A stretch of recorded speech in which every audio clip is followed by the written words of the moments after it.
Welcome back to Part of the Arts with me, Rebecca Godden. In this episode, we switch it up with Michael John Lewis. Michael is a Brighton-based content creator, interviewer, and switch-up influencer. After a career in acting and modelling, a medical scare changed everything, leading him to Brighton and a brand new outlook on life. Now, Michael champions the idea of the switch up, that even the smallest change can spark something positive and break us free. From an unexpected start at a festival to now interviewing people all about their own journeys, Michael's work is all about capturing stories of change, resilience, and creativity. So in this episode, we talk about his journey, his philosophy, and how asking one simple question, what are you doing to switch it up, can lead to big transformation. From screen to storytelling, Michael John Lewis shares how this can spark powerful change. So join us as we discover what it really means to switch it up. Hi, Michael. Welcome to Part of the Arts. Hello, how's it going? Good, thank you. How are you? I'm good. Just hot, sweaty from running around all day, but I'm loving it. Always busy. But you're here. Thank you so much for coming on, because this was like an organic kind of connection that was made over Instagram, wasn't it? Which is great. Yeah. Literally just saw, what was it? I think it was your Matt Healy video. Oh, yeah. Literally, it came up on my algorithm and I was like, this is hilarious. So then I like clicked through to your profile and I was like, okay, this is cool. Gave you a follow. And then you literally just, jumped into my DMs and was like, I want to come on a podcast. This is meant to be. It was just the universe. Like literally, I'm believing like energy and universe. And I was thinking about it. And then when you're putting it out there, that just literally just landed on my lap. And I was like, I want to be on there. So, I'm looking right in the camera like I want to be on there. Yeah, you're on here. You've made it. You've made it. It's awesome. Like, I thank you so much for letting me on here. Like, so they say it. Of course. And thank you for coming on. And I love it. Like I've been saying on my episodes recently, I love it when people reach out to me. Like, obviously it's nice to go to people and say, oh, do you want to be on this? But it's so nice when someone says, I want to chat, I want to come on, and just have like a good conversation about what I do, kind of within this industry of ours, which is just chaotic. So I'm going to jump straight in with a little icebreaker today. Kind of asked you to think about, is there an instance you can think about recently, or maybe something from the past that just like sits with you to this day and you're like, I really should never have said that? Something that should have stayed in your mind, but it came out one way or the other. Oh, that's I can think of like stuff lately. But God, thinking back, because I have changed a lot as a person, and I don't like nowadays, the only person that I've kind of said something I wish I wasn't so harsh on her was my mum. Oh, what did you say to your mum? Which is bad. It wasn't anything bad. It's just when she comes out with certain negative comments, or say like finishes a conversation on a negative and something comes in that's negative, and I'm always going, yeah, but why do you have to say that? Like what, like, and I feel like sometimes my voice might be a bit too, not aggressive, but trying to get the message through. That I'm like, just stop being so negative about certain things. She's a very cheerful person. I'm not saying that she is so happy and positive in ways, but there's always that thing that comes in. Yeah. I was like, why do you need to say, you don't need to say that. Like, there's genuinely, you don't need to say something like that's so negative. And I was so like, basically what you're saying is your mum says things that should stay in her head. Yeah, literally. I've flipped it on her, so she takes the blame. Yeah, you're like, I don't ever say anything bad, but I mean, in the past there's definitely stuff that I've said, probably with friends and certain things, especially at school. When you're still growing and getting to learn the world, and I know it sounds bad, but sometimes you just go through those things to learn from them. 100%. And go, I was an arse. Like, I shouldn't have done that. It's like genuine. And I felt bad afterwards. So I've always had that empathy, or I felt bad about things. So I've got a good soul, but stuff has happened where you think like, oh God, I wish I didn't do that. Or push that kid, or called him names. And then someone says names to me, and then you just kind of learn. So yeah, it's. Do you think on the flip side of that as well, though, that I feel like as I've become older, I've become more unfiltered? Like, I've just been like, I actually don't care as much about what people think of me. So Definitely. I'm just going to say Definitely. it. I'm not going to be mean. Oh my gosh. Like, I would never purposefully be mean to someone. That's not what I'm saying, but I'm just quite blunt. Like, I've always been blunt, but In a good way. in a good, Yeah. I hope so, in a good way. But, you know, I'm like, I'm going to say my opinion. I'm not going to, you know, play devil's advocate. I'm not always going to be tiptoeing around the truth. And if someone No. needs to hear a bit of a harsh truth, then they're probably going to hear it from me. I did that lately with a friend about acting. Okay, And cool. I was being, I was really harsh on him, saying, do you really want to do this? Like, I'm not going to say like names or anything, but I was really harsh saying, when you want to be an actor and you want to actually make it in the industry, you have to go 100% in there, because the most successful people are the ones that dive straight in and that's their life. Your work for beans and cheese and a roof over your head or whatever, you know, but you're in the theater all the time, or you're always doing something. But if you're just doing 40% in and the rest of it's kind of doing other life bits, family, whatever it is it really for you? And that's why I was being really harsh on him, because I went through that with my life. So do I really want this? That kind of thing. I think I've been talking a lot about, like, with other artists lately and like fellow actors that I'm performing with at the moment, and being that whole work-life balance, like, does it actually exist in this industry? Yeah. You know, it's that kind of thing of, we've all been there where we've had to let down family members or friends for an opportunity. Like, everyone that has ever been in this industry, and no matter if you're still completely in it now or you're not, like, there has been those moments where you've had to not go to that wedding, or even just as something simple as a family barbecue, but, you know, everyone was meeting up and everyone was looking forward to seeing each other, and you were too, but you're like, I actually have to say no, because this filming opportunity's come along that maybe doesn't even offer the best exposure, but it offers a really good payout, and actually that we need. And if I do that, actually, it means I might be able to do some of those fun things in the future, because I've got like a chunk of money. Exactly. So people that aren't in our industry completely understand that. There's people, I nowadays have surrounded myself with people that totally understand it. The only one person that probably doesn't understand it to the max is my dad, probably. That's a generational thing more, though. Exactly. Yeah. My mum through lack of not wanting to. It's just what they grew up with. It's that conversation of we had to go to work and do this straight away, and I'm like, I get that, and because that was the mindset they were in back then, so in their head there was no other option, because they didn't know the other option. Because I could easily say, because everything in life is about choice. You have a choice. Extreme version, you could be absolutely horrible person and leave your family. That's a choice, and move to Africa. You could do whatever you want, but you choose not to because you're a decent person, that kind of thing.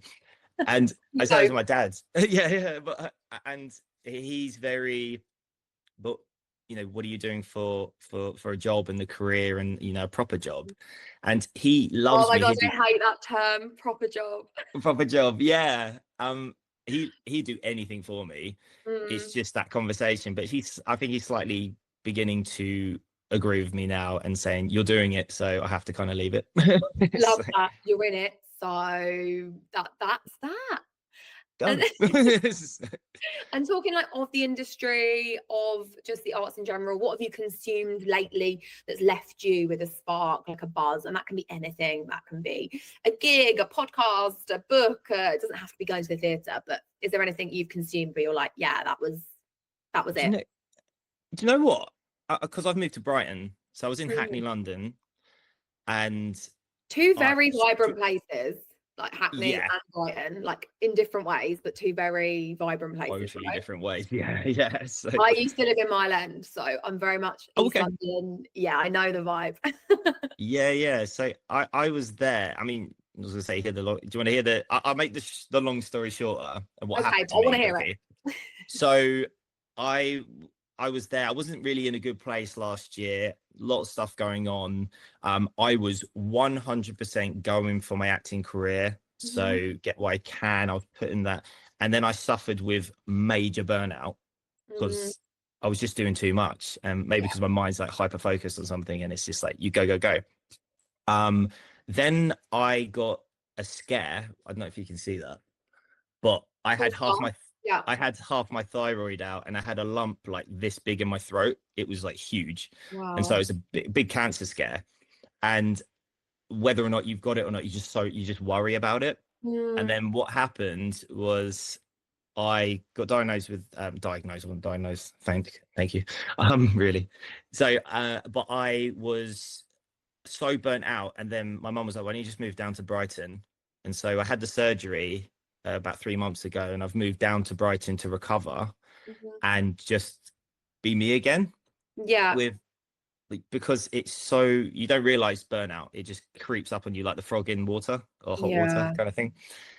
And I'm gonna get to the water inspired me, but I've No, come it's down to all Brighton. right. I changed the Okay. trajectory. That is welcome to my mind. Okay. And I've come down to Brighton, and I'm in the sea every day. I meditate.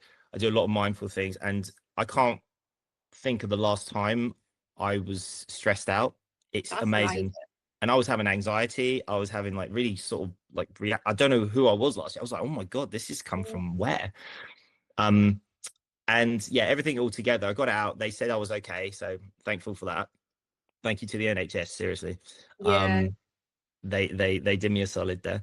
And yeah, and then I've come down here and I've met so many people here because it's a smaller city, so Yeah.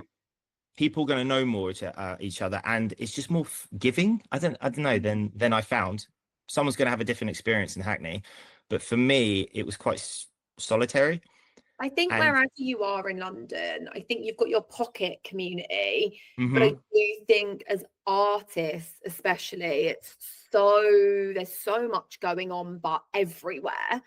I think it's really difficult to actually find your kind of niche and your people mm, within the arts in London. mhm, Like, yeah, I yeah, found that, especially found that when I lived there. Like I had pockets of people, but and everyone is always on the move. Everyone's in and out on tours and stuff. And yeah. it, I had a great community around where I lived in Mile End, like my actual local community, and I did a lot of outreach and stuff like that there, and that was Okay, great. But actually, within the industry, it was quite lonely. yeah. Mm. Very like, and I was really like very lonely. And on paper, it looked like I was like health and fitness. You're eating Yeah. well, you're doing all this, but it's just the mental state. It's completely different.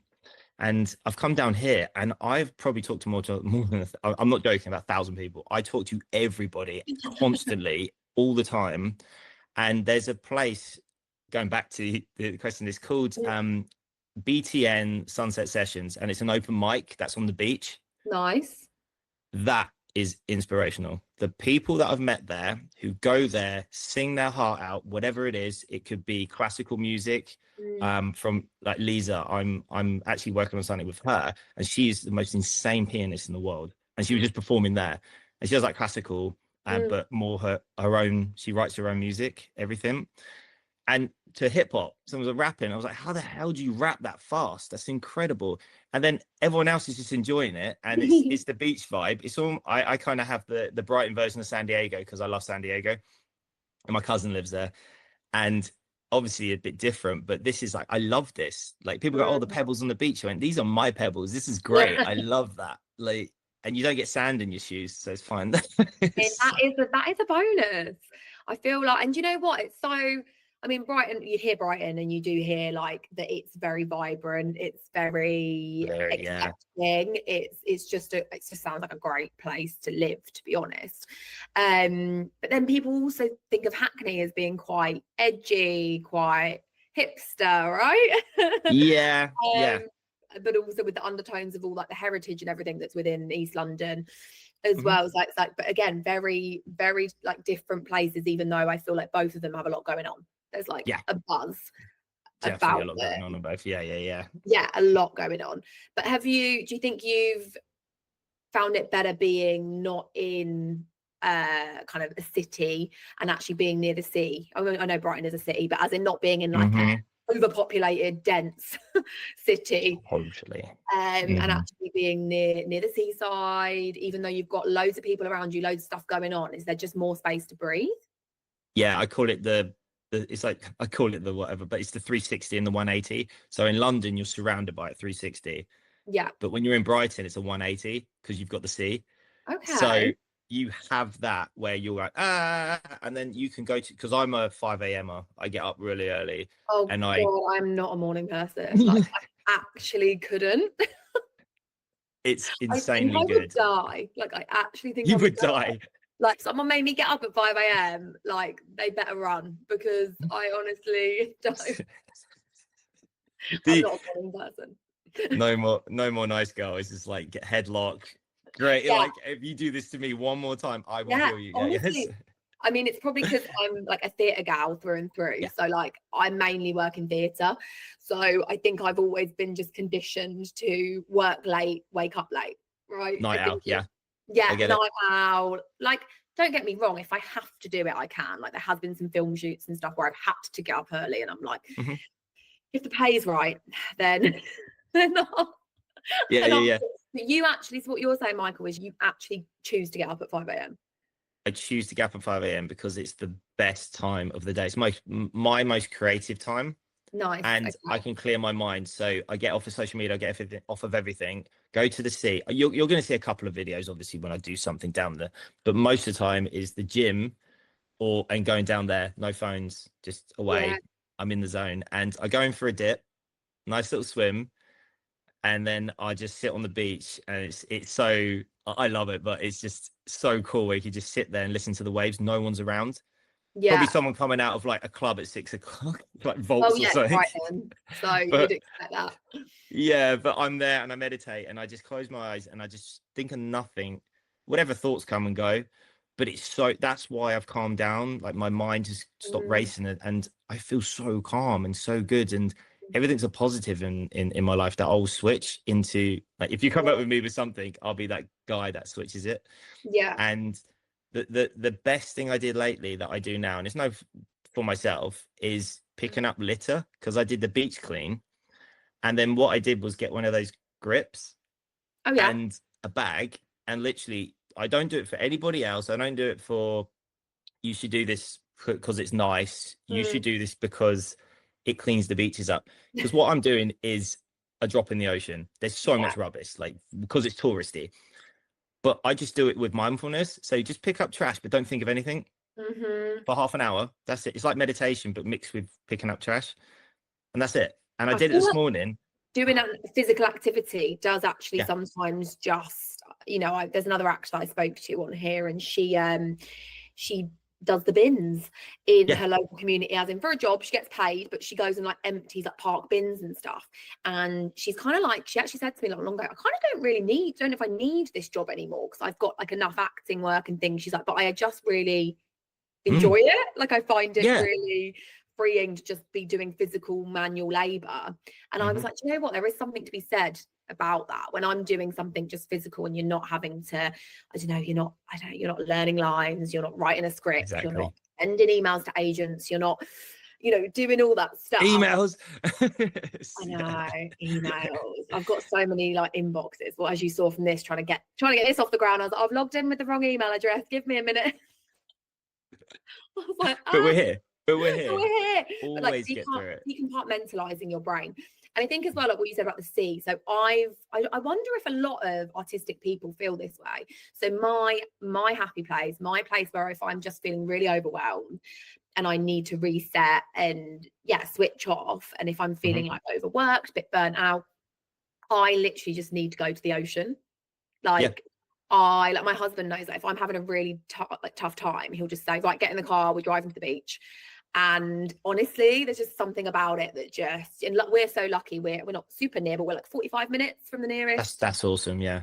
beach. So like drive, and it's a beautiful beach. So it's stunning. So like and it's like my favorite beach ever. And just walking along there with a coffee, just not thinking about anything else, just watching the waves come in and out. And like, even if you get there at the right time, seeing the sunset, and Yes. there is something to be said. And I'm such a water baby as well, so I will want to get in as well. Like, I don't care how cold it is, like I will Love it. just get in.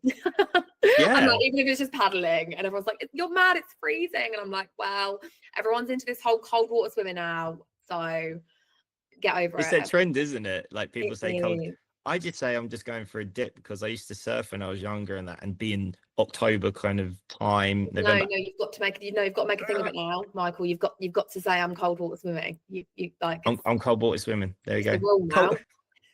Cold water. I'm just going for a swim. That's it. If it's the open water and it's not hot,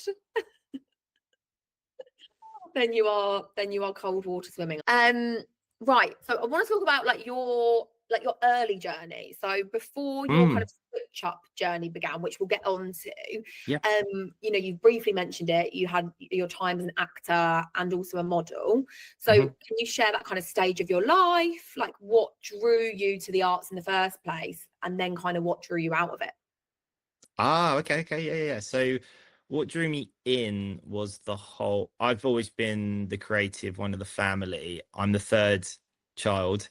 I'm always saying I'm the mistake that came out. So, and she goes, "Oh no, you weren't." I was like, "I was the mistake. I know you weren't," but it was a great one. Yeah, there we go.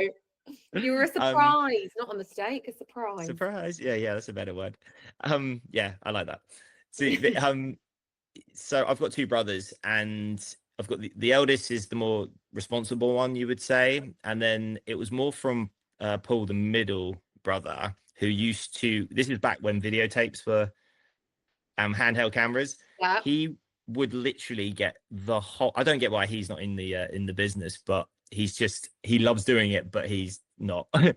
He's phenomenally good at karate. That's what he does. He's amazing. Hey, look, do you want to hear his thing? The whole family black belts. That's amazing, isn't it? You as well? Whole family, even my mum. Yeah. Wow. That's.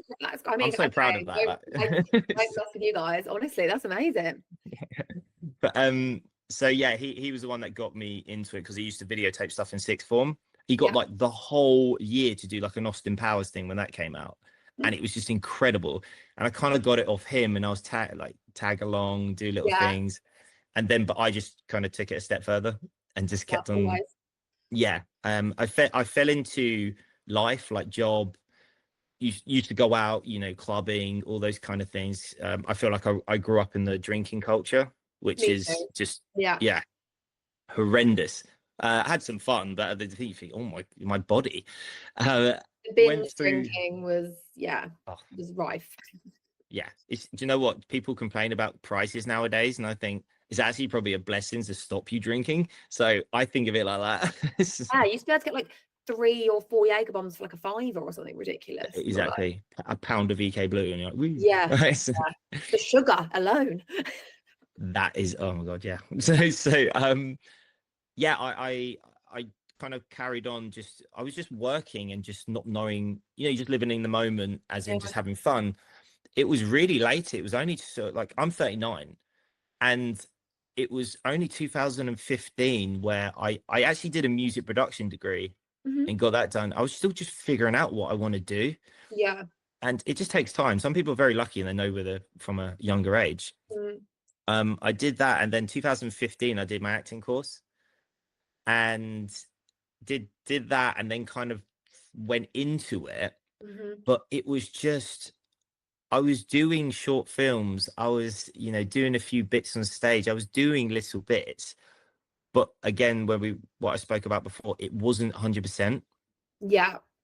And that's from getting with ex-girlfriends, with family, doing loads of certain things that you do. It just drives you to, it's just doing this. Yeah. Was it also having to like pay your way with other jobs? Yeah.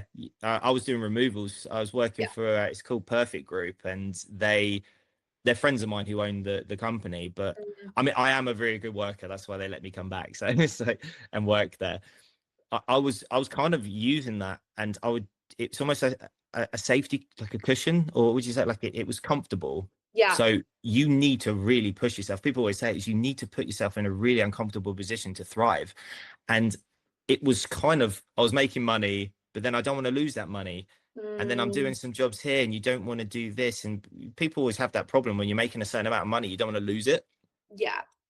And it's kind of taking 2 steps back to go forward if you really want to go for it and get paid £100 for something. Can you think, but it's progressing me in that, if you know what I mean. So, but I was literally doing that for years. And I think I wanted to do something. I even went to like LA for 3 months and was taking acting lessons out there. I'm a very good networker, but actually doing the job is yeah, it's hard.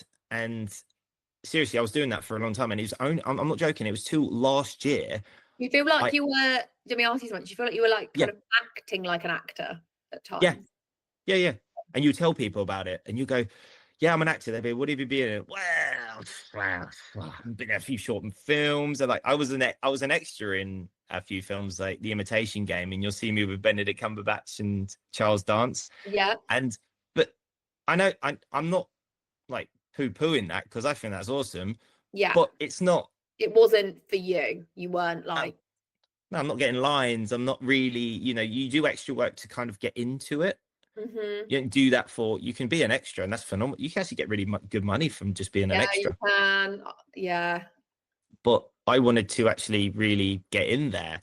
And so I was doing these things, and I was in like, say like Kick-Ass 2, and I was fighting in that just because I had my karate training and stuff. And I was doing that must have got you some like stunt stuff. It's just a whole different level when you get stunt stuff, because I think it's called a spat. So you're in between an extra and a stunt man, and you think I call it, because I listen to a lot of podcasts, it's like the dopamine hit. So you'll get hit with the dopamine, you'll be like, oh my god, that was amazing. You talk to your friends and like, oh my god, that high of being on set, and then nothing for ages, and then you'll get something else and you'll be like, oh, that's amazing. But I wasn't actually, what I found out last year, I wasn't enjoying the journey of an actor, which, when you're thinking about the Daniel Day-Lewis's, if you're thinking about Gary Oldman, love you, Gary. Don't we all? Love is so good. He was, again, working for nothing to be in the theatre, to really work, but he was living it, he was breathing it. Yeah, I think, and he was good at it. There's a difference, because I kind of pride myself was I completely work in the arts, and I sustain myself, within the industry. That's phenomenal. It's awesome. My work is in the arts. But I like live for it. Like, it's literally like a lifestyle. Like, I live, I breathe it. This is a passion podcast for me at the moment. You never know where it might go, but this is just because I love chatting to people about the industry. I love all the different insights, all the different journeys, and I feel like, and it's so great for you to actually like notice that about yourself as well, because I think a lot of people, it must be so hard, and we've all had it. Oh my gosh, I've had it myself as like an actor director, where I've been like, is this worth it? Am I cut out? Am I still loving it? And we all have those little hiccups, and then it always draws me back to the, no, I am. Otherwise, I don't know. I honestly don't know what else I do. And there have been times, don't get me wrong, when I was in London and I was, what you were saying, I was working kind of what you call muggle jobs to pay my rent, and then I would be so exhausted from those jobs. I was basically like a glorified promo gal. I'd be so exhausted from those jobs, I'd then not want to go to acting class, not want to go and do self-taping. Like, it feel like a task, like going. Yes. And then I was, and I thought, to be fair, something had to change then. And for me, it was what changed was COVID, when we went into lockdown and everything stopped. One, I slept for 2 weeks. I didn't realize, I think I was burnt out. I think I was. I didn't realize how burnt out I was from like the London life, because I like going out, I like socializing. So I was also like burning the candle at both ends. I was doing everything and not resting. And I was like, why am I always ill? You think now. Yeah. I know, exactly. You're like, well, someone from the outside is like, you're doing a lot. Like, and you're in the background like, yeah. Why? I don't know. Why am I sick? Why is my throat? Exactly. Why? I don't know. Like, why? And just like doing it all on repeat. Don't get me wrong, I had a great time, but I literally I slept for 2 weeks, and then I kind of like reframed everything. And when there was nothing left in me in my industry during that time, it was devastating.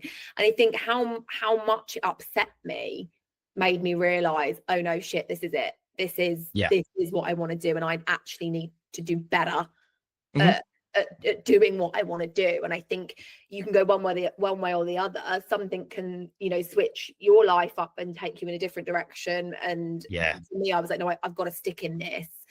And I knew so many people that didn't come out of that time in the industry. They have gone on to, I say it like with a heavy heart, because it was some people that are really talented.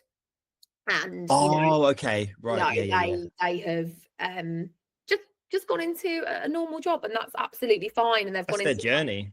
It's their journey, exactly. But then there are a few of us that just hung on. I was like proper to the cat in the tree. Literally, like, I'm here and I will stay here.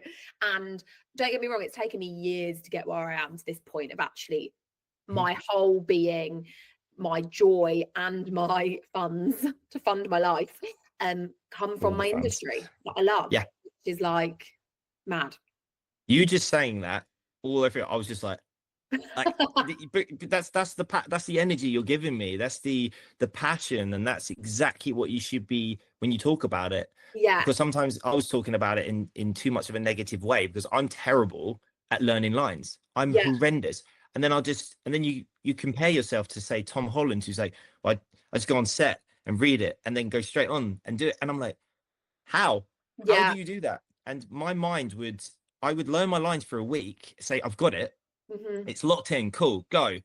And then my mind would just switch the words around. And I'm like, what? I knew this. And it was just going through. Yeah. And I'll be going through this painful experience. And I was really, really, I'm doing monologues every week. I'm going to record that. I'm going to do something else. I was acting lessons, trying. And then I just came to the realization, it's like, when you listen to things, it's like, you should be putting 100% of your effort into something that you're good at, whatever it is. I'm not going to put it into football. I'm not very good at football. I made that thing with acting. I went, do you know what? It's not for me. I shouldn't be doing this. And I should be 100%. So great to have that realization for yourself as well. It saved me. I'm not joking. It saved me. I probably would have like burnt out and killed, like died or something if just from burnout. Because you're really trying, and but now it completely, like I say, completely switched it up, and I just got away from that. And do you know what? This happening was an absolute blessing. So was it the medical scare that completely, you know, properly turned that switch, as it were? Yeah. So it was, you know, just it really pushed me over the line. Yeah. So you were already having all of this. It was bubbling. You're grappling with what am I? Who am I? Kind of why am I doing this? Should I be doing this? And then that just kind of flipped everything into perspective. Yeah, exactly. And it pushed me over the edge. I said, that's it. I called my agent and said, I haven't enough. I'm out. And I'm out. Absolutely fine. And then, I moved down here. I literally all in like 2 weeks. I just gave up my room. Wow. Put it online, did that, empty it out, put stuff in storage, come down here, and then just recovered from it. I mean, this looked like a proper sausage. When you have it done, it's just sore. You're trying to swallow. It's bad, but do you know what? Like I said, it was just a blessing in disguise. It was amazing thing, and me going through that, because there was a point where I don't know. It's horrible, because now I've gone through these experiences, I can understand it more. But I don't know if anyone out there's had depression or not being able to get out of bed. There's a chemical imbalance where when you think you're going to die, I'm the most like energetic person. So you'll get me up in the morning and I'm like, okay, cool, let's go. I couldn't, for about a week and a half, I couldn't get up. Genuinely could not get out of bed. And I was like, what is wrong with me? And it's because of the worry of, do I have 5 years left? Do I have 10 years left? What am I going to do? And I need to do something about this, because life is short. It's the whole, I had like a change, but this was the complete change. Like, I was positive, but now I'm like super positive about things and calm and collect, and whatever will be, whatever's going to happen will happen. You can't change the fact that's going to happen, because you could be the most cautious person in the world. Trying to not, but it's going to happen if it's going to happen. You know what I mean? It's like, definitely. So your mantra is literally simple but powerful. It's, what are you doing to switch it up? Like, so do you go around, you ask people that, like, tell us what's your process, what's your brand? Okay. Like, what is the midlife switch? Like, just tell us. Okay, so you can see it here. Of course, I I'm know. going to wear it. Thank you for wearing that, because I could read it off of the. I know, yeah, you're like, I You forgot don't need what to look it at my does. notes. I can just read your cap. This is limited edition. I've only got 2 of them. I've got one and my brother's got one. That's Oh, it. I love that. Biggest fan. Yeah, he said he wanted one, and it's like, okay, I'll get you one. So yeah, the midlife switch just came out. So my belief is it's not because I am like men. I'm probably almost 40s, and you think 80 years old, midlife. I would think people think 50. I was gonna say, is it like a bit of a rebrand or a reframe on like the negatively associated midlife crisis term?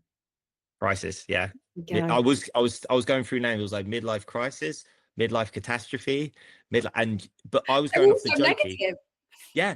Yeah. But a switch up is more positive, and you think so what I do is I influence people. I try and plant a seed in their head. Influence is just like, I don't know about I think that. it's the influence culture, isn't it? It's giving it a weird vibe. A weird vibe, yeah. But if I can influence people, that's great. Yeah. It's planting a seed in your head, whether or not, because I got to people and interview them and say one question and plant the seed is that, what are you going to do differently to switch it up? What are you going to do differently in your life today, at the weekend, week, month, year, in your life? Just anything. It could be the smallest little thing. And so I put a question on my page most days, and I put, what are you going to do today to switch it up? And someone said, I'm going to have black coffee instead of a milky latte. Someone goes, okay, it's a switch up. But I went, yeah, but that black coffee might mean that you only have one coffee because you might drink that quicker. And so you having one coffee will lead you in a different direction because you're not getting that. And everything changes from that path. And doing a different dance move, drink more water, talk to a loved one. There's a million different things. People always overthink it and think, I was going to say, do you ever get anyone that's like, like, because you go up to people, right? Like, I've seen some of your videos on your Instagram, like you go up to people and literally ask them, like, off the cuff, some people just be like, no, I can't talk to you. Oh no, it's not scripted, but it's pre-planned, as in I respect people. So I'm not one of those people that just runs like Annika Rice back in the day and just, do you remember? I don't know if you remember that. I was like, I love that. Off the helicopter, I'm gonna go. Okay, so you're not one of the ones that just like shoves it in your face. Yeah, because you see it when people do like jump out of a bush to a celebrity and just like follow them asking questions. Like and it's no, because that's not right. Because filming people's not right if you don't have their permission to. Because a lot of people don't want to be filmed. But the thing is that I talk to people, and even if they don't want to be filmed, I'll still talk with them and say, what are you going to do differently? It's not just business. I genuinely want to know what you're going to do differently. And I've had and then I always say, do you mind if we're filmed? And they go, I'm going to ask you one simple question, because it was just one. And that hooks them in, because they go, what's the question? Yeah, they're like, I want to know. And it is, what are you doing differently today to switch it up? And they go, oh, that's a good one. I don't know. And I said, don't overthink it. Just whatever it is. But if you don't want to be filmed, just think to yourself, I said, let it resonate with you. Go home and then actually think to yourself what I'm going to do, and then do it. That's what I care about. And I've grown an organic following with that. It's not massive, but around Brighton, I've actually been recognised now from being MJL. How's that? It was really cool. Yeah. Like, because I'm starting off as, it's like with my whole life, you've got to micromanage things. If you think of the whole task, you'll never get it done. So I micromanage it. And what I'm doing is I want to be known as the switch up guy in Brighton. Everything, bringing community things together, like beach cleans, like the open mics. I'm always posting. I do not care about the algorithm. If you like me and we have a chat, I'm following you back. I always do it. And my little thing that I do is, just for the person that I met, I take a selfie with them and then put it in the DMs, and I go, this is where we first met. Oh, that's cute. And it jogs their memory as well, going, oh, that's the guy. And it jogs my memory. You put your name in there, because I was terrible at learning names, but now I'm actually really good with names now. So you're used to it. It's because you're meeting so many people. You're just like, yeah. It's so fun. that memory is really good now. So, but learning lines is still bad. I was about to say, if only you committed that to learning lines. I'm joking. It's not. I wish it was Me, something. sorry. If it was something that I could physically train and get, like, I would do it. But I don't know whether it's some sort of ADHD. I don't know. Whatever it is, it will not let me focus in on that, and it will just jumble it around. And so, do you know what? I'm not good at this, and I don't want to do it because I'm not enjoying it. So I'm doing this. You out. Like, don't it was do stressing me out. That stresses you out. Yeah. This was due to bad energy, and I fully believe that. We also put too much pressure on ourselves, just in general, don't we? Like, I mean, perfectionism in our industry is rife. Like, it really is. And I mean, I always say I'm a recovering perfectionist. Because I am still in that. Like, it's a really hard cycle to break. Yeah. It is. I talk to so many people that are so precious over their music, their song, or acting, their scripts, their performance, their everything. And you mentioning open mic, so I actually started going to an open mic night here. Love it. As someone who's musical theatre trained from a very young age, I don't practice musical theatre that much in what I do now, and I actually kind of stopped using my voice so much within my work. It just wasn't the direction that my artistic, that I was getting cast in and the stuff I was creating. But I missed singing. But as someone who is so used to doing like a polished performance with like a musical director and you know, getting it right, and as someone also who was told to stifle my vibrato, so I've got a natural vibrato, a shake, wobble, which actually we're seeing more and more in mainstream music. People are actually like celebrating it. I just think of Post Malone. Post Malone's got the biggest I can't do it that one. And even within the world of musical theatre, Ben Platt has a vibrato and he's got the most angelic voice ever, and people love it. So I'm so pleased that's now happening. But as someone who, you know, was kind of told to sing perfectly in training, go into an open mic night and just it's not even open mic, the one I go to, it's a jam night. So you literally turn up with your instrument. So like my instrument's my voice. You could turn up playing guitar, someone else could turn up playing keyboard, there's a couple of drummers, and you basically just go to the kit and you just kind of look at each other and say, okay, what are we going to sing? That's like, actually so scary. I'll be like, so sorry, it's not even open mic. Like, you don't know people, and then you meet people through literally jamming together.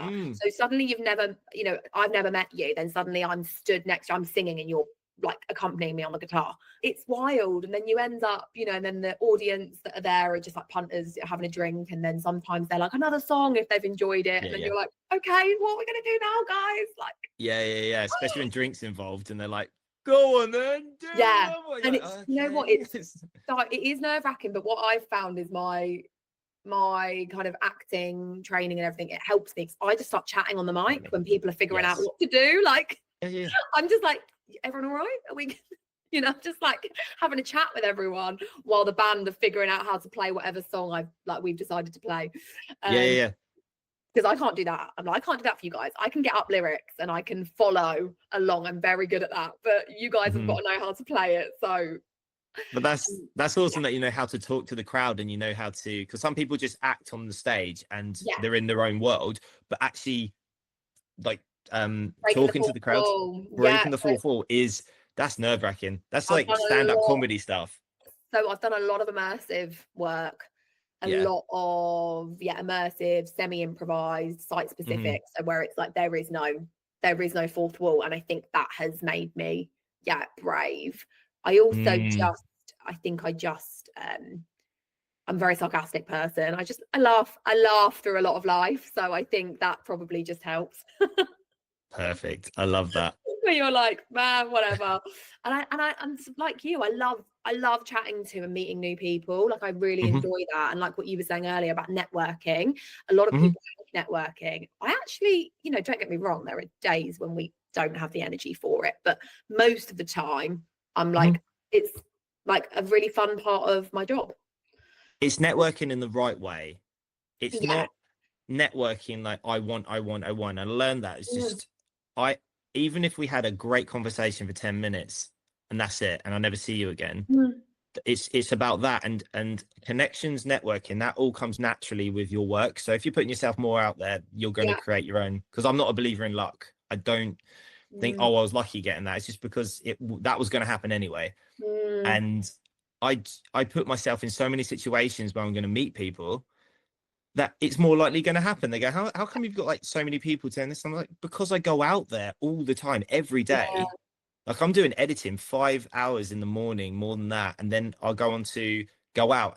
And today I've just met with Lisa, the pianist. I think I mentioned her earlier, and because I just did an IKEA video, and I watched it. Yeah, I watched your last video. I was like, I like to get to know my guests before I talk. Yeah, I love it.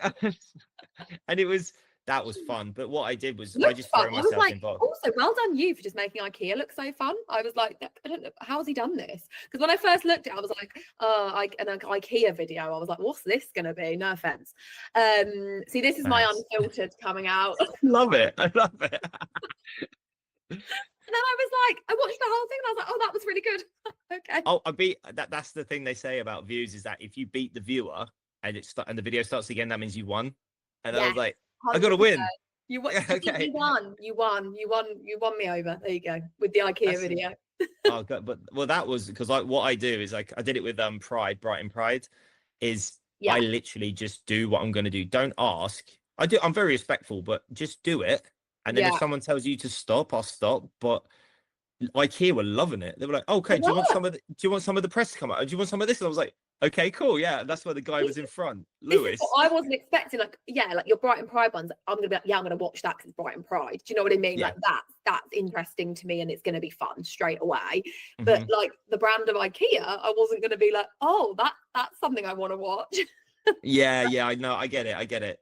Unless you're really going, because I'm all about the meatballs. Everyone always talks about the meatballs. Have you had the meatballs? I have had the meatballs. Yes. I love it so much. I mean, I don't want to know what it's made of, but it's great.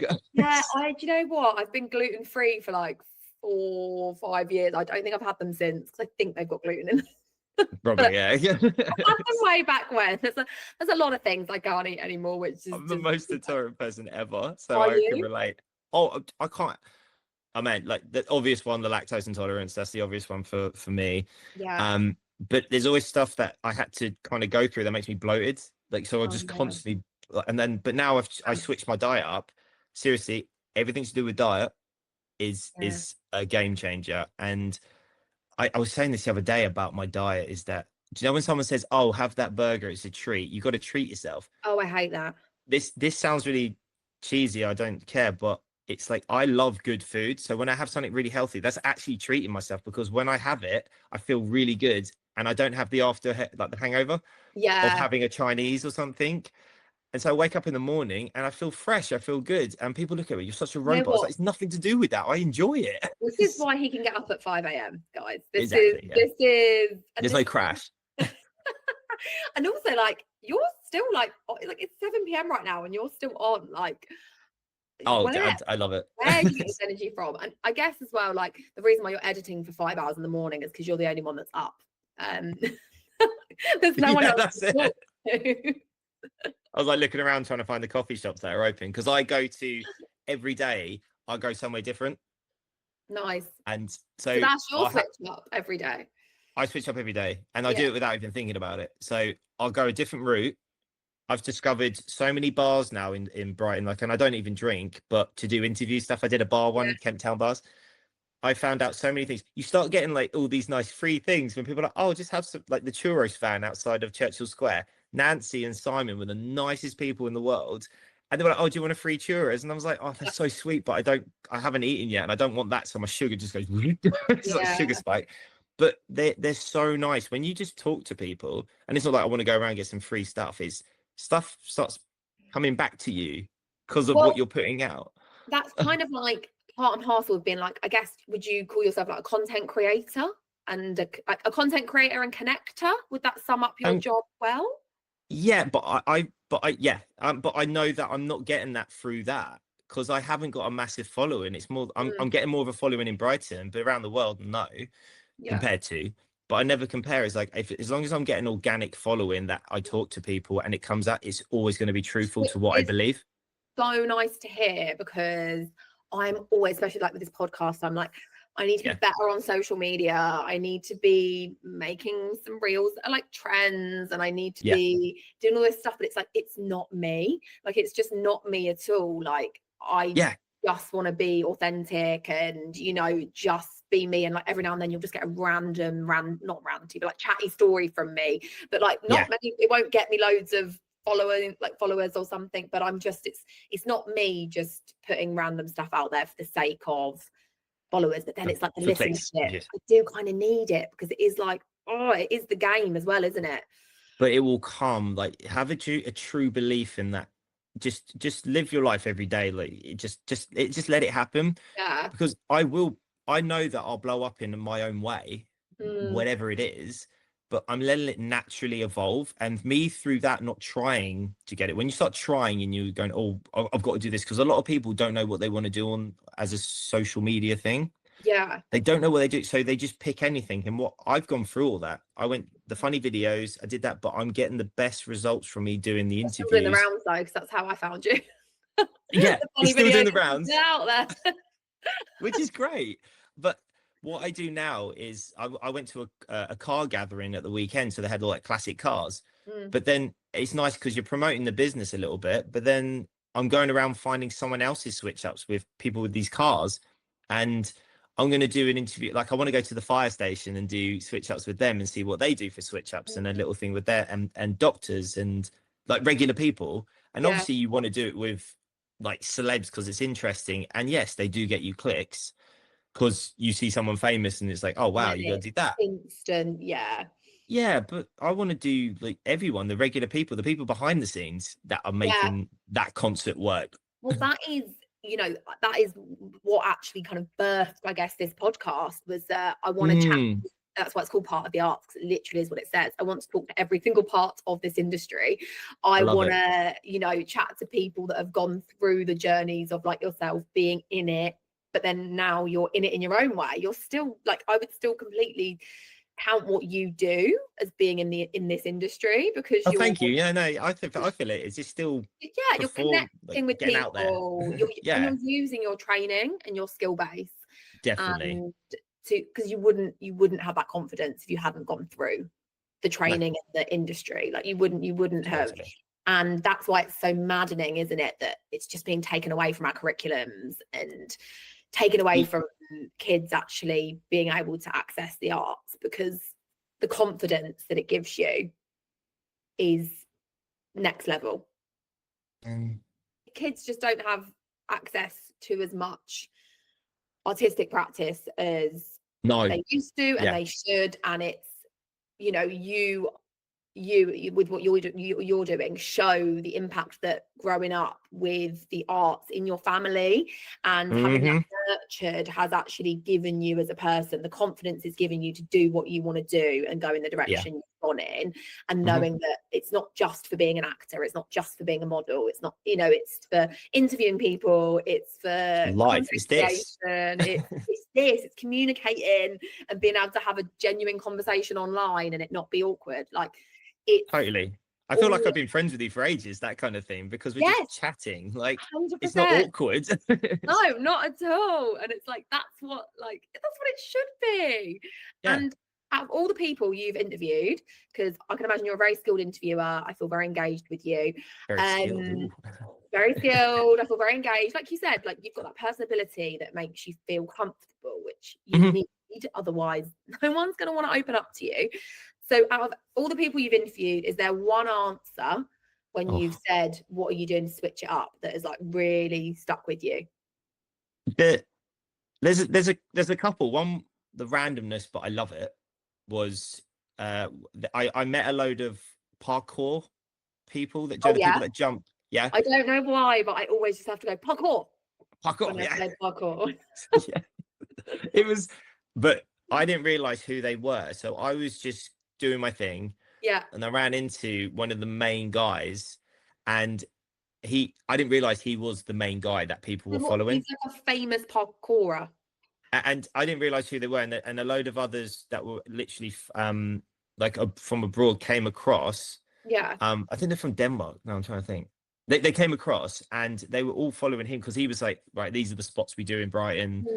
And, he's got 250,000 followers, those kind of Wow. things. He's got a video that had 220 million views on one video. That is wild. And I was like, that's insane. But really, his answer was, I'm just going to walk outside in my bare feet and just feel the energy from the earth. Because they say that when you take your shoes off and that actually feel the earth, Yeah, it's actually neutralizes it or yeah. connects with you. I don't know why that always resonated with me. But on another level, I met a musician and she said, my auntie's really lonely up in Scotland and I really should call her more. And then because I was talking to her to do it, she went off and did it. Oh my And I was like, gosh. that's insane. That's so nice. And it really touched me, that. And Mm. I'm running into a friend today as well that I've become friends with because of Starbucks, because I went into Starbucks and I talked to everyone, obviously. Who doesn't love a Starbucks as well? Like, call me basic, but I love a Starbucks. It's £2 for a filter coffee and you get free refill. You might as well. It's like, Well, there we go. What's not to love? I'm on a budget. I have to. Sorry. and he was telling me, he asked me, because very rarely, but people ask me and goes, oh, do you know this, or ask me some questions, stuff. I'm like, why don't we just meet up for a coffee? If you're local, let's meet up for a coffee. I do it in my break, so it helps me get disconnect from working. Yeah. And we had a little chat. I was supposed to be for like half an hour. We ended up going an hour and a half. And I was like, but it was great. It was phenomenal. He was talking about the gay community in Brighton. And he's going to do an interview with me about it. And it's like almost like the darker side. And I said, would you be comfortable or like discussing all that? And he goes, yeah, I want to. And I was like, that's amazing. That's absolutely phenomenal. And he said, I actually watch your videos and they really make me feel happy. And I actually switch it up. I do these things. And because I say it and have it, imprinted in people's minds, they've actually put that into their vocabulary now. And when they talk to me, they go, yeah, well, switching up. Oh yeah, I'm switching up. Yeah. So it's like, oh, I'm saying it to you. Like, yeah. And it's great.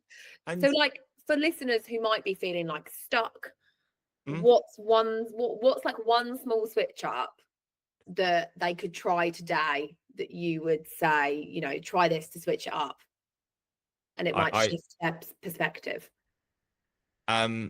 I think if you want to start off small, say good morning to people, and don't expect a morning back. We don't say morning to expect a morning back, because people go, oh, moody. No, you don't know what's going on in their life. You don't know anything. You want to say morning, like I want to say morning. I don't like saying you, because I want people to hear my story and learn from me. I never tell people, do you know what you should do?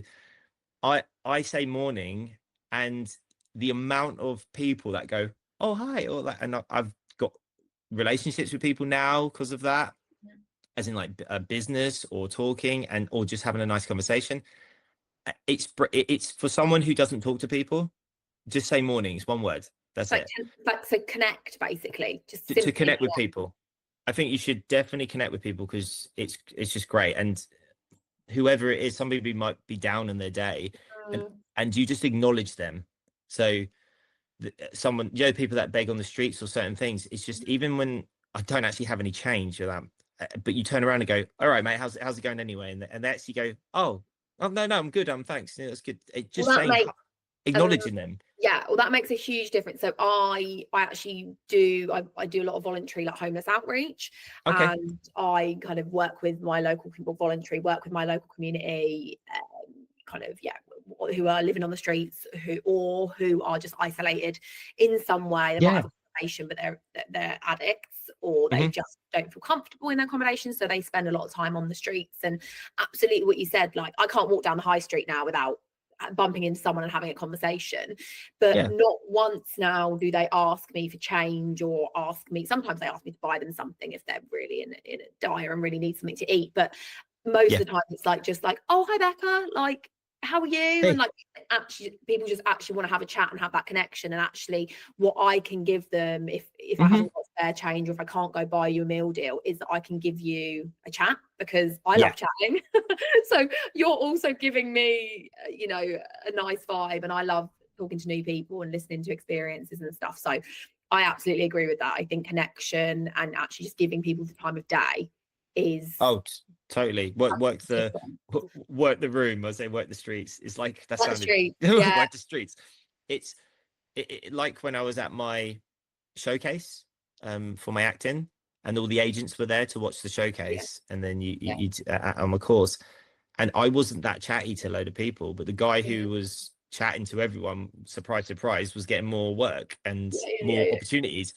So if you can talk to people, even just saying hi or whatever, it doesn't matter who they are, whatever they do. If they don't want to talk, don't take offense to that. It's No, just that's the okay. other It's thing fine. It's like you said that I say so often that I sound like a broken record. I always say, you know, give people grace, because you yeah, just, like what you were saying, you don't know what people are going through, and it's so easy to just get annoyed, but actually it says more about you than it says about them, because why are you getting annoyed yeah, about them being annoyed? Like because you it's said the whole, something to them. yeah. And like sometimes you can just be a little bit like, oh, okay, but then just like shrug it off, and you don't know what someone's going through. And actually, if you do want to know, like you said, talk to them. Talk to Oh, them. so many conversations I've had now, and it's Yeah. amazing. Like I feel so much more connected with people, what I'm doing now, especially after everything, that it's Yeah. just, I could be the most cheesiest person to go, it's just magic, but whatever words you want to say, it's phenomenal the amount of people that have opened up, and me telling my story, they share their story, not on Mm. camera, and just have that. And I keep my camera, my niche is, I just keep it simple, because I was Yeah. because before overcomplicate, I should be a character. I had a rap character. I had all these different yeah, I had everything, and people was like, but I was trying too hard. When you try too Yeah. hard doing something, you're forcing it. Well, was that was the actor in you though, wasn't it? Being like, Yeah, because I struggled with this for a long time. Obviously I've wanted to do this podcast for so long, but actually having the confidence to be myself, and I'm really actually proud of you that you've done no, this. That's awesome. Like genuinely awesome that you've done this. So sorry I interrupted you. that's really sweet. Thank you. That's the best interruption. Thank you. It's just that kind of, when you're an actor or when you're in the industry, you're always performing, or you're always on. Even if you're not being a character, you're always on. You're a heightened version of yourself, Yeah. and it's scary and it's vulnerable to just be you. And Mm-hmm. like just to do this, to put myself out there, like I remember I did the first episode and I swore, and I was like, oh my gosh, I was like, should I cut that out? Should I not swear on the podcast? And I was like, hang on a minute, no, that's me, I do swear. So why would Yeah. I like, I'm not, this isn't for kids, do you know what I mean? And I'm not like effing and blinding constantly, but like every now and then. And I actually get people that interview and they say something and they're like, oh, and then I'm like, oh no, don't worry, like you can swear, you can be completely unfiltered, you can be yourself on this. And they're like, oh okay. Exactly. And then you see people's shoulders just drop and be like, oh actually, Yeah. there's freedom in being yourself, but you've got to overcome that hurdle of the fear first. It's all fear. I've been scared a lot of most of my life of not, spiders or anything like that. I've just been scared of just, what if? Yeah. I know I can't do that, and then but there's certain things that when it's thrusted upon you, when you're fight or flight, when you really got to do something about it or just do it, you will just grow so much. And I've grown tremendously with what I'm doing. It can be slightly lonesome sometimes in little ways, but then other ways I think it's better now, because I know that I'm on my computer and someone see me and I'm like in the corner just editing, doing my stuff, and it like that. It's like working remotely, really, that kind of thing. It is, But yeah. but I'm so much more open now with people that it's less lonely. It's less, because we're becoming, it's more friendly. It's not business. Yeah. It's just a connection that a lot of people have. And it's great, because I made this video for for an artist, and Azuka is just a phenomenal person. He's so nice. And just through me doing the open mics, I interviewed him and just pulled it, and we did an interview. I did this whole video for him, and it looked amazing. And mate, I've forgotten my point now. What was I going on about? I know. I don't know. That's the first one. That's pretty good. I'm really good now with saying, because I lose track. I'm just gonna say he's phenomenal. There we go. We love Slim that. Stark, his stage name, Slim Stark, and Slim Stark. I'll put like, in the bio of this. I do it all the time. I'm like everywhere. Creative brains. in the links, I'll put, you know, links to all your stuff, your page, everything, so people can follow you, people can have a look. Oh, okay, yeah, that's great. That's awesome. You know, so they'll, you know, if they like me go down a bit of a rabbit hole and start to look at various things, I think I saw your rap character. Was he somewhere? Yeah, somewhere in the archives. I took him off. Like I've not deleted, but put it on mute the other account. Because do you want to know really quickly? Do you know why I did that? Yeah, why? Because, I would love to know. So his name was Ghastly Plump. It's the most random name, and he's like, everything was ghastly. So do you know when you say something was sick, you're like, oh, that's ghastly. Oh, damn, that's ghastly. And then like it's that kind of thing. And again, I was trying too hard with it. I was good, but I wasn't good. I did some live performances and stuff, but then again, my brain starts switching. So what I'm doing, I'm really good at like brushing it out and yeah, mofo, you just go. Yeah, and just keep going.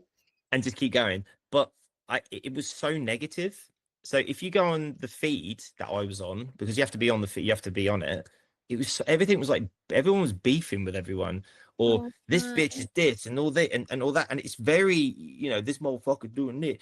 And it's so negative. Yeah. And I used to love hip hop so much. And at this time in my life, I'm not saying it's bad or anything. If you're into that, it's great. It's like the old days with metal music and rock music, and the old people like, oh, that's the devil's music and all that, and whatever. It just suddenly just became something so negative. I was like, I can't have this in my life, and I don't listen to it really anymore. I listen to some stuff, but when I listen to their stuff on the beach, it's so positive. Yeah, it's a good hip hop. There's different.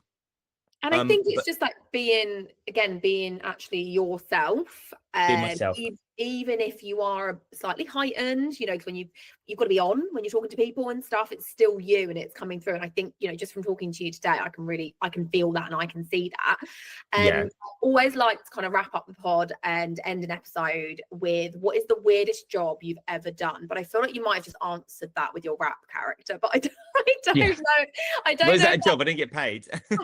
Actually, no. Okay. I got like £12 off of Spotify or something. I was like, yay. Or something like that. I don't know what it was. Call that payment? I mean, in this industry, yeah. What it is payment, yeah. But as in your eyes, what's like the weird, and that can be like within your craft, or it can be like, you know, a muggle job or whatever. Yeah, well, I did. It was fun. I was a fawn for Lion the Witch in the Wardrobe. Yeah. I was like the half goat, half man. Mr. Tumnall. Yeah. Or I was like that for a high-tech AI company that were doing like the Lion and the Witch in the Wardrobe Christmas event, and so I had to walk around there, you know, proper like, the makeup was insane. Like it was so good. It was really cool, but it was just like it's just funny. But that's me. That's weird. But I mean, I did removals for like quite a while, and when you do removals, I'm not going to say anything, you will find some stuff. You will find stuff, and some people I don't get. I don't like if I'm gonna move and someone's What's the weirdest thing you found? Come on, you've got to tell us now. I can tell you the funniest thing. Okay. But it's sexual. Is it? Can I say that on here, or again? Be yourself. I can be myself. It was the funniest thing. So basically, one of the guys found and I did it in one of my shorts. I took that idea and put it into my removal sitcom that I've written. Yeah. And a dildo was on top of the cupboard, of course, like dust, everything. Literally went over, came along, smacked him in the face, genuinely.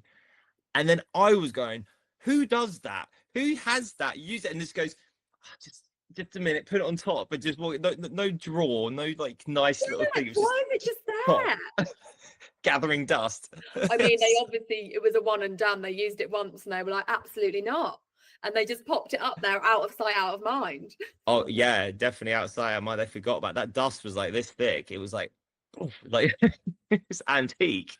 It was like, and oh my gosh, and that's how we'll end the podcast now. Antique dildo. It was really nice, and then that came up. That's great. You know, I just like to just drop a grenade in there, just to kind of like blow up the interview because you know it's fun. I had to switch it up. There we go. Okay, we ended up. I had to switch it up. Maybe it wasn't in the best way, but we're laughing, so I'm taking it as a win. So amazing. Thank you so much for being part of the arts and being on today. You've honestly been a joy to talk to. I hope you've had fun. My first podcast. Stop. Is it actually? Virgin.